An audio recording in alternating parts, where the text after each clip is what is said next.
ہے نا. اسی لیے اللہ کے نبی صلی اللہ علیہ وسلم نے دوڑتے ہوئے آنے سے منع فرمایا. بہت سارے لوگ وضو کریں گے اور بھاگتے ہوئے آ کر جماعت میں شریک ہوں گے کہ رکعت نہ چھوٹ جائے، رکعت نہ چھوٹ جائے. تو اس کو اللہ کے نبی صلی اللہ علیہ وسلم نے برا عمل قرار دیا.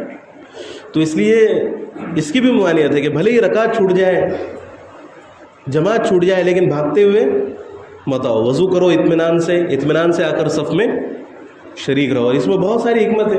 اب بھاگتے ہوئے آنے میں کوئی چوٹ آ گئی، کسی کے بدن پر گر گیا، یا پھر 8-10 لوگوں نے ایک ساتھ وضو کیا اور ایک ساتھ 8-10 لوگ بھاگتے ہوئے آئے، تو ادھر نمازیوں کا دھیان بھٹک گئے کہ بھئی کون بھاگتے ہوئے آ گیا ہمارے پیچھے، ہے نا. تو بہت ساری حکمت ہے اس کے اندر.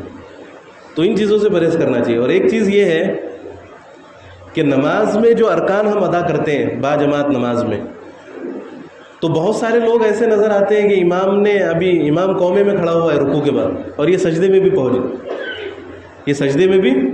پہنچ گئے، امام ابھی سجدے میں سے نہیں اٹھا، یہ سجدے میں سے اٹھ گئے یا دوسرے سجدے میں چلے گئے، ہے نا. تو ہم امام کی اقتدا میں نماز پڑھ رہے ہیں، امام کے پیچھے نماز پڑھ رہے ہیں.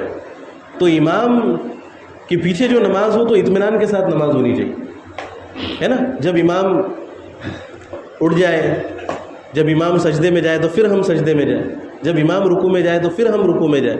اللہ کے نبی صلی اللہ علیہ وسلم نے فرمایا کہ جو شخص امام سے پہل کرتا ہے نماز کی حالت میں، تو مجھے ڈر ہے کہ اللہ تعالیٰ کہیں اس کی شکل کو گدھے کی صورت سے مسخ نہ کر دے.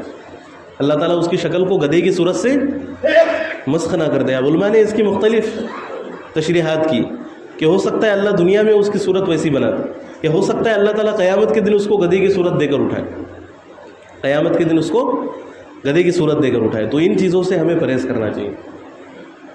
اطمینان سے امام کا جب پورا ہو جائے اس کے بعد ہم کسی بھی عمل کو کریں.